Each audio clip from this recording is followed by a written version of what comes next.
এআইয়ের অ্যাডপশনটা fast কেন? কারণ আমি এআই থেকে বেনিফিটটা খুব তাড়াতাড়ি পাচ্ছি। Bangladesh can be leading talent hub for AI resources. AI তো আমাদের ব্যক্তিগত অনেক বিষয় জেনে যাচ্ছে। কারণ তথ্য চুরি হবেই, আপনার পার্সোনাল লাইফ বলে এখন কিছুই নেই, এগুলো পাবলিশড। ক্যারিয়ারটা কিন্তু চেঞ্জ হয়েছে, অনেক মারাত্মক রকম চেঞ্জ হয়েছে। টিচাররা যাবে, প্যারেন্টরা যাবে, কারণ ছেলেমেয়েরা জব করে আর্ন করতেছে। এআই ব্যাপারটা যেটা করছে, সবার জন্য টেকনোলজিটা সমান করে দিছে। একটা রেভলিউশন হচ্ছে, ইন্ডাস্ট্রিয়াল রেভলিউশন তো আমরা বিগত কয়েক দশকে দেখেছি, শতকে দেখেছি, কিন্তু এআই কিন্তু একটা নতুন সম্ভাবনা বা রেভলিউশন নিয়ে আসে। আপনার কি মনে হয়? এআই অবশ্যই একটা রেভলিউশন, এটা একটা ফান্ডামেন্টালি ডিসরাপটিভ একটা রেভলিউশন। আগের রেভলিউশনগুলো ছিল এভলিউশনারি, মানে একটার পর আস্তে আস্তে হইতো, কিন্তু এআই হঠাৎ করে অনেক বেশি জিনিস উড়ে এসে জুড়ে বসার মতো, উড়ে এসে জুড়ে বসার মতন। এবং এখানে একটা মজার জিনিস হলো যে এআই আসার সাথে সাথে এটা সবার কাছে অ্যাক্সেসিবল হয়ে গেল, সবাই ব্যবহার করতে পারতেছে। যেমন ফেসবুকের এটা আস্তে আস্তে একটু সময় লাগছে, তার আগে ইন্টারনেট আস্তে আস্তে অনেক সময় লাগছে, তার আগে টেলিফোন আরও বেশি সময় লাগছে।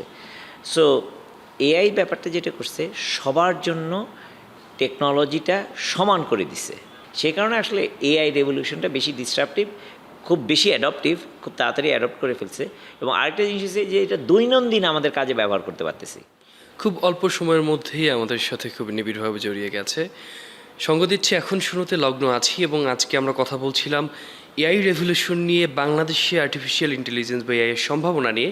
আমাদের সাথে রয়েছেন মাহাদিউজ্জামান, যিনি অনেক জায়গায় কাজ করেছেন, নাসার সাথে কাজ করার সৌভাগ্য রয়েছে, ডেলের সাথে কাজ করেছেন, এবং বড় পরিসরে আপনি পুরো জায়গাটিতে ছিলেন। ওয়েলকাম করছি আপনাকে।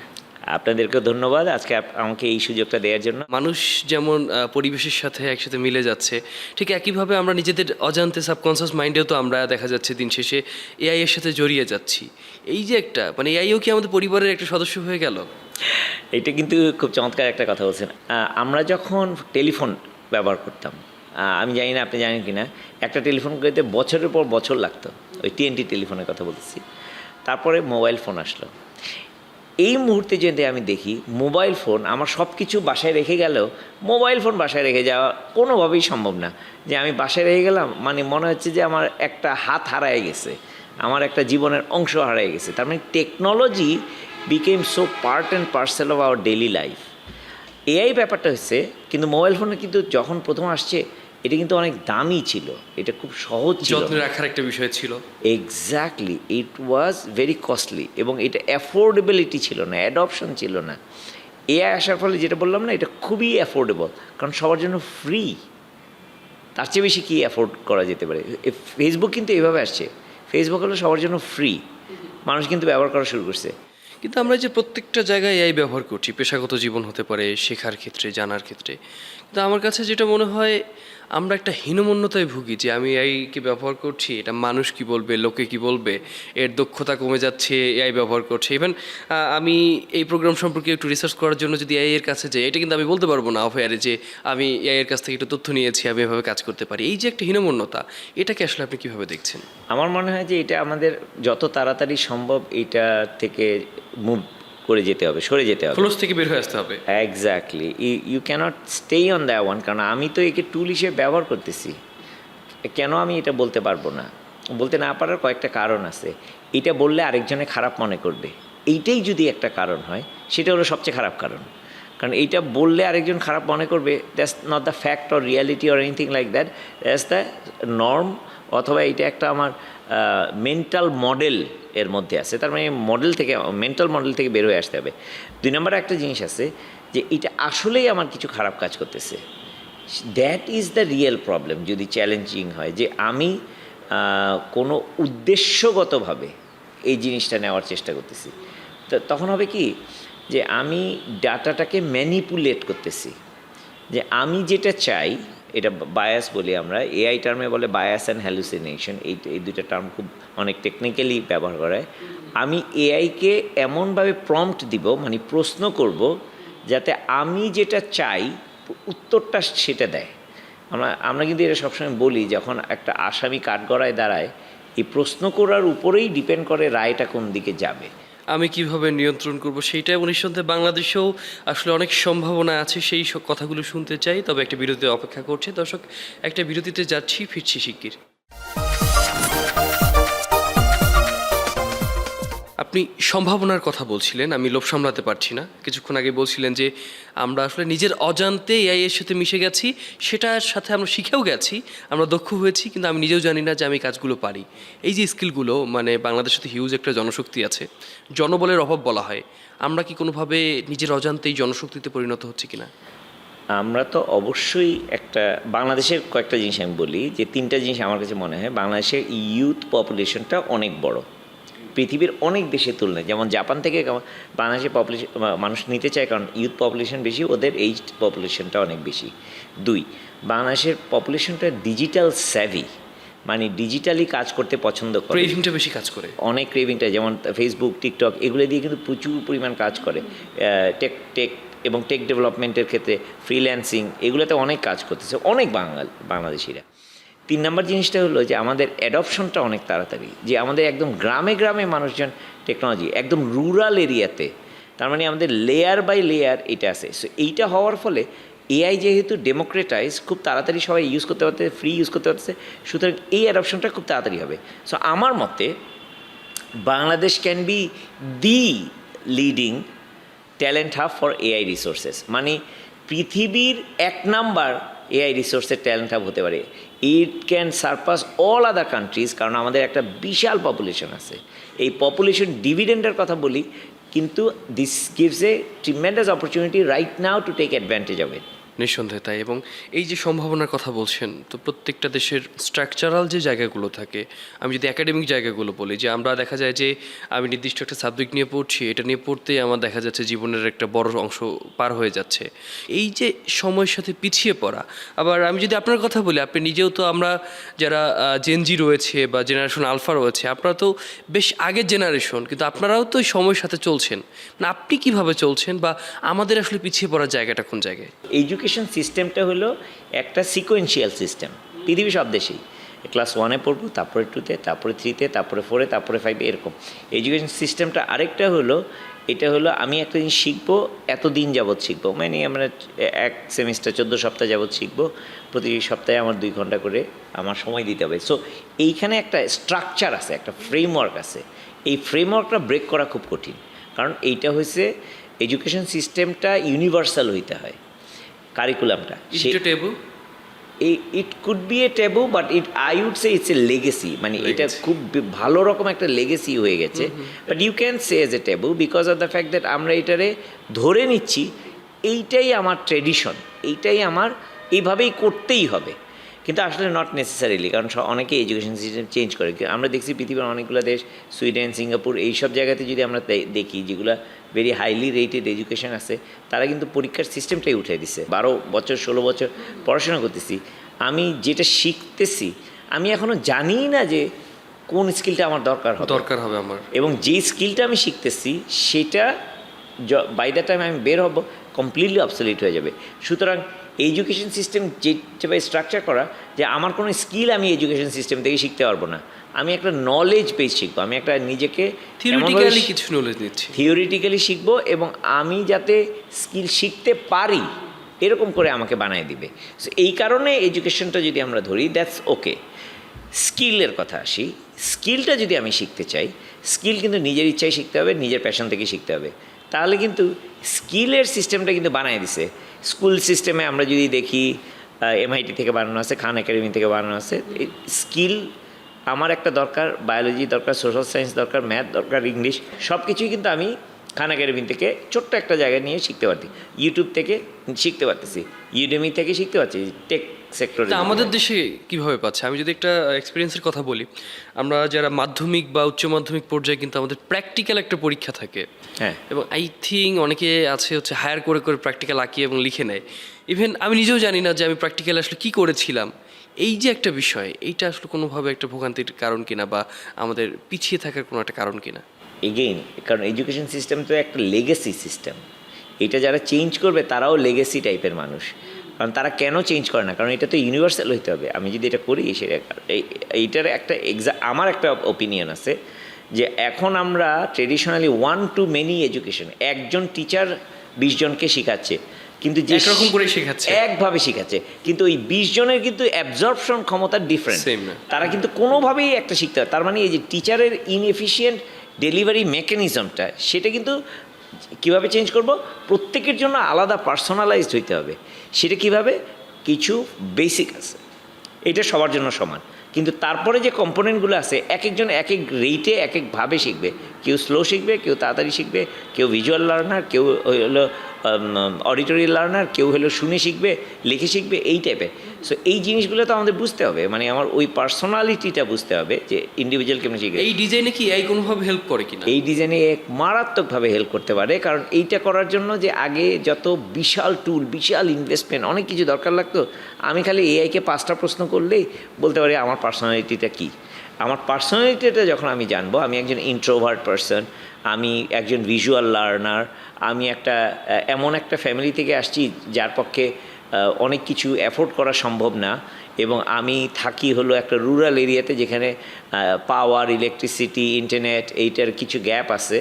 সো এইগুলো যখন আমি দিয়ে দিব, তখন এআই কিন্তু আমাকে প্রেসক্রিপটিভ অ্যান্ড পার্সোনালাইজড একটা লেসন প্ল্যান দিয়ে দিচ্ছে। না, আপনি বলছিলেন যে এআইকে শেখানোর কথা, কিন্তু এখানে তো ফিডিংয়েরও একটা বিষয় আছে। আমরা এআইকে ব্যক্তিগত তথ্য দিচ্ছি কিনা এবং এটার ঝুঁকি আছে কিনা, সেই বিষয়ে কথা বলবো। একটা বিরতি নিতে চাই, ছোট্ট একটা বিরতির পর ফিরছি, সঙ্গেই থাকুন। খুব ইন্টারেস্টিং বিষয় নিয়ে কথা বলছিলাম, শুনছিলাম এআই এর বিষয়গুলো। আমি আরও জানতে চাই, যেখানে কমা দিয়েছিলাম, বলছিলাম যে আমরা এআইকে যখন তথ্য দিচ্ছি, কমান্ডগুলো দিচ্ছি, এআই তো আমাদের ব্যক্তিগত অনেক বিষয় জেনে যাচ্ছে। এখান থেকে ডেটা চুরির কোনো শঙ্কা আছে কিনা? অবশ্যই আছে, কারণ তথ্য চুরি হবেই। আপনার পার্সোনাল লাইফ বলে এখন কিছুই নেই, এগুলো পাবলিশড। এবং আমরা কীভাবে পাবলিশ, আমরা নিজেরাই তথ্য দিচ্ছি, ফেসবুকে তথ্য দিচ্ছি, ইন্টারনেটে তথ্য দিচ্ছি, টিকটকে তথ্য দিচ্ছি, আমরাই দিচ্ছি। হ্যাঁ, ইনফ্যাক্ট আমরা কোথায় কার সাথে মিট করতেছি একটা ছবি পাবলিশ করে দিলাম। তার মানে এটা কি, এআই পাক না পাক, এআই তো ওই ইন্টারনেট থেকে তথ্যটা নিয়ে এইটা আপনাকে ঝুঁকিটা আসলে কত মারাত্মক হতে পারে? এটা ঝুঁকিটা অনেক বেশি মারাত্মক হতে পারে if there is no guardrail. Data sovereignty রেগুলেশনগুলো যেগুলো আছে, এখানে বেশ কিছু গার্ড রেল আছে। আমি একটা জিনিস বলতে পারি যে এআইয়ের অ্যাডপশনটা ফাস্ট কেন, কারণ আমি এআই থেকে বেনিফিটটা খুব তাড়াতাড়ি পাচ্ছি। যেহেতু পাচ্ছি, যেমন ফেসবুকের অ্যাডপশনটা ফাস্ট কেন, কারণ ফেসবুক থেকে খুব তাড়াতাড়ি আমি কথা বলতে পারি একজনের সাথে, আমি একটা জিনিস শেয়ার করলাম, সেখান থেকে বাবা পাইলাম, যে ওই যে হিউম্যান গ্র্যাটিফিকেশন যে এলিমেন্টগুলো আসে, এইটা দিলে আমি পাবো, এইটা দিলে আমার লাভ হচ্ছে, আমার ব্যক্তিগত পার্সোনালাইজড লাভ হচ্ছে, সেটার জন্য এনে আমি আরেকটা জিনিস অ্যাড করি। ক্যারিয়ারটা কিন্তু চেঞ্জ হয়েছে, অনেক মারাত্মক রকম চেঞ্জ হয়েছে। আগে ক্যারিয়ার ছিল সিঙ্গুলার ক্যারিয়ার, যে আমি একটা ক্যারিয়ার নিয়ে দিয়ে ওইটা দিয়ে শেষ করতাম। এখন হচ্ছে পোর্টফোলিও ক্যারিয়ার। এখন কিন্তু একই মানুষ, একটা জব আছে, তার নিজের স্টার্ট আপ আছে, তার প্যাশন প্রজেক্ট আছে, এবং সে মাল্টিপল জায়গায় দেওয়া, সে হয়তো পড়ায়, সেই দুঃসাহসটা মানুষ দেখাচ্ছে এখন। That's exactly right. এবং সে 4-5টা কাজ করতেছে একসাথে। আগে কিন্তু এটা সম্ভবই ছিল না এবং করার অপরচুনিটি ছিল না। এই পোর্টফোলিও ক্যারিয়ারটা করার জন্য আমার পার্সোনালাইজ স্কিল ডেভেলপ করতে হচ্ছে। পার্সোনাল স্কিল যে ডেভেলপ করতে হচ্ছে, আমি এটাকে বলি 1%-এর একটা রুল আছে, 1% রুল। মানে রুলটা কি, আমি যে এআইকে ফিডিং করতেছি, আপনি বললেন না, ফিডিংটা করতে হবে এমনভাবে যে এটা শুধুমাত্র আমারই কাজে লাগবে, আর কারোই কাজে লাগবে না। ধরি মাছ নাছুই পানি। এক্স্যাক্টলি, শুধু খুবই চমৎকার কথা বলছে, 1%। মানে আমি কিন্তু 1%-এর মধ্যে যেতে পেরেছি। কীভাবে বলি, আমি এক্সাম্পলটা দিয়ে দিচ্ছি। আমি বললাম যে আমি এআই ব্যবহার করব। কীভাবে করব? আমি এআই ব্যবহার করব আমার প্রফেশনাল কাজের জন্য, লেটস সে। হ্যাঁ, পার্সোনাল কাজের জন্য তো ইজি, বাট প্রফেশনাল কাজের জন্য এইখানে আমি এমনভাবে একটা প্রশ্ন করব, এই প্রশ্নটা হবে এক্সট্রা অর্ডিনারি। এখন আমি প্রশ্ন করতে পারি, কিন্তু এটা হলে নর্মাল হিউম্যান বিং যেমনি কোশ্চেন করে, যেভাবে প্রশ্ন করে সেভাবে হলো। তাতে প্রবলেমটা কি, আরও 10 জন একইভাবে প্রশ্ন করবে। কিন্তু আমি যদি বলি যে দেখো আমি এই প্রশ্নটা করতে চাই, তুমি এআই, তুমি আমাকে এই প্রশ্নটা সুন্দর করে করে দাও, আমি তোমারই প্রশ্ন করব, বাট প্রশ্নটা তুমি আমাকে, আমরা তার কাছে নিয়ে নিলাম। বিঙ্গো। এইটা যারা করবে, এটা কিন্তু 100 জনের মধ্যে একজন করে। কিন্তু যখন প্রশ্নটা আমার কি চাচ্ছি, এটাও যখন আমি তার কাছ থেকে নিয়ে নেব, সেটা আসলে আমার চিন্তা ক্ষমতাকে কোনোভাবে লোপ করবে কিনা, বা আমার চিন্তা শক্তি কমিয়ে আনবে কিনা?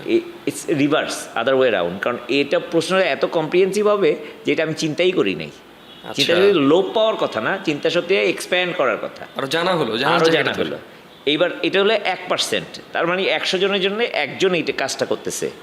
2 নাম্বার, আমি যে সাবজেক্ট এবং টপিকের উপরে কাজ করব, প্রশ্নটা তো করলো যে আমাকে এই কাজটা আমি করতে চাই, কিন্তু দেখা গেল যে আমি হেলথ কেয়ার সিস্টেমের উপরে, বাংলাদেশের লেগেসি সিস্টেম বা এডুকেশন এই সিস্টেমে কাজ করতে চাই। এখন আমি একে বলতে পারি ডিপ রিসার্চ করো, কইরে বাংলাদেশের এডুকেশন সিস্টেম সম্পর্কে এই মানে যেই জিনিসটা আমার 5 বছর শিখতে হইতো সেটা আমার 30 মিনিটে শেখাও। এই কাজটা সে করে দিচ্ছে। তখন হলো কি আমার ডোমেইন এক্সপার্টিসটা হয়ে গেল। That become second 1%। ওই 1%-এর ভিতরে 1%, তার মানে দেখেন 100 জনের মধ্যে একজন, আবার 100 জনের মধ্যে আরেকজন, তার মানে 10,000 জনের মধ্যে আমি একজন হলাম। দেন একটা জিনিস হলো, এইবার আমি জানলাম এই ডোমেইনটা যে এটা টেলিমার্কেটিং বা যেই ডোমেইনটা, তার মানে আমি প্রশ্নটা করলাম, প্রশ্ন পাওয়ার জন্য প্রশ্ন থেকে আমি এটা ডিপ রিসার্চ করলাম। ডিপ রিসার্চ থেকে আমি এখন আমার ডোমেইনের সলিউশন বাইর করব। এই 3 নাম্বার সলিউশন যখন বাইর করতে যাবো, কারণ আমি তো জানি না, ইন্ডাস্ট্রিটা শিখলাম, কিন্তু এটার যে প্রবলেম কি আছে, 10টা প্রবলেম, টপ 10 প্রবলেম, একটা প্রবলেম নিয়ে যে সলিউশন বাইর করবে, এটার তো টুল জানা নেই। এখানে যে একটা মাইক্রোফোন লাগে, এখানে একটা ক্যামেরা লাগে, এগুলো আমার জানা নেই। তখন আমি বললাম কি টুলগুলো শিখে ফেললাম। Then I become 1% of 1% of 1%। এই 1% আমাকে কিন্তু এআই অ্যাডপশন কিন্তু আলাদা মানুষ বানায় ফেললো। আপনি যে কথাগুলো বলছেন, যেভাবে শেখার বিষয়ে বলছেন, আমাদের আসলে দেশে এরকম কোনো মানে দৃষ্টান্ত বা এক্সাম্পল আছে কিনা, বা কোনো ইনিশিয়েটিভ আছে কিনা? আমাদের ইনিশিয়েটিভগুলো এখন হচ্ছে হলো প্রাইভেট সেক্টরে। এখন কিন্তু ইউনিভার্সিটিগুলোর সাথে যখন আমি কথা বলি, ব্র্যাক বলেন, ড্যাফোডিল বলেন, বুয়েট বলেন, আর এনএসইউ বলেন, অথবা পলিটেকনিকগুলো বলেন, তারা সবারই ইচ্ছা এটা। কারণ সে এটা যদি করতে পারে তাহলে আউটপুটটা তার জন্যই ভালো, এবং তার এইখানেই ভালো স্টুডেন্ট আসবে, বেশি স্টুডেন্ট আসবে, সো কমার্শিয়ালিও ভালো। সো এইটা যদি আমরা করতে পারি সবাই মিলে, এখানে আমি একটা অ্যাড করতে চাচ্ছি ভেরি কুইকলি।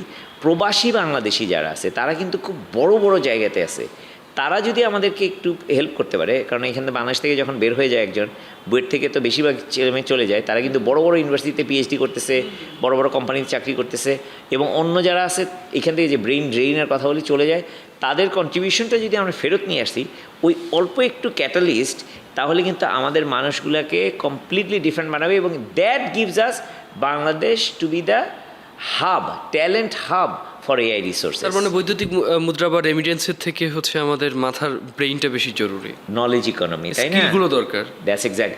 আর জিডিপি ইম্প্যাক্টটা যদি দেখেন, যে আমার যদি আনস্কিল লেবার, বা আমরা যদি ফাইবারে যদি ওয়ার্ডপ্রেস বানাই $5 করে পাবো, আর আমি যদি ফাইবারে এআই দিয়ে কাজ করি, অথবা আমরা এআই নলেজ ওয়ার্কার এইটাকে যদি আমি এক্সপোর্ট করতে পারি, তাহলে আমি $5 বদলে $50 বা $100 পাবো। তার মানে 20 গুণ বেশি জিডিপি পাবো, 20 গুণ বেশি রেমিটেন্স আমি নিয়ে আসতে পারি। So this changes the whole point of view. তার মানে আমি একটা বাংলাদেশকে এআই ট্যালেন্ট হাব বানাইলাম, এখান থেকে আমি আমার জিডিপিতে ইম্প্যাক্ট করলাম। ইম্প্যাক্ট করলে বাকি সবাই কিন্তু চাবে, তখন ইউনিভার্সিটিগুলো চাবে, টিচাররা চাবে, প্যারেন্টরা চাবে, কারণ ছেলেমেয়েরা জব করে আর্ন করতেছে। সো দেন মানসিকতা কিন্তু ডিসরাপটিভলি চেঞ্জ হবে। এআই যেমন ডিসরাপটিভলি একটা রেভলিউশন দিচ্ছে, এই এরিয়াটা এবং এলাকাটাও কিন্তু আসলে ডিফারেন্ট, এবং এই জিনিসটা করার জন্য যা দরকার, আমাদের কিন্তু ফর্মুলার মধ্যে সব কিছু আছে, রেসিপির আমাদের সমস্ত মশলাগুলো আছে, এখন এটা নিয়ে রান্না করাটা আমাদের দায়িত্ব। সেই রান্নার স্বাদ আমরা উপভোগ করতে চাই, রেভলিউশনটা দেখতে চাই, এবং বাংলাদেশকে সবার উপরে দেখতে চাই। আমরা মনে একদম শেষ সময়ে চলে এসেছি। অনেক অনেক ধন্যবাদ জানাচ্ছি, আরও জানা বাকি রয়েছে, ভবিষ্যতে কখনো জানা যাবে। এখন শুরুতে আমরা শুনছিলাম এআই এর সম্ভাবনা, এবং যে বিষয়গুলো আসলে আমাদেরকে জাতি হিসেবে উন্নত হতে, এগিয়ে যেতে, স্বর্ণ শিখরে যেতে অনেক বেশি সাহায্য করবে।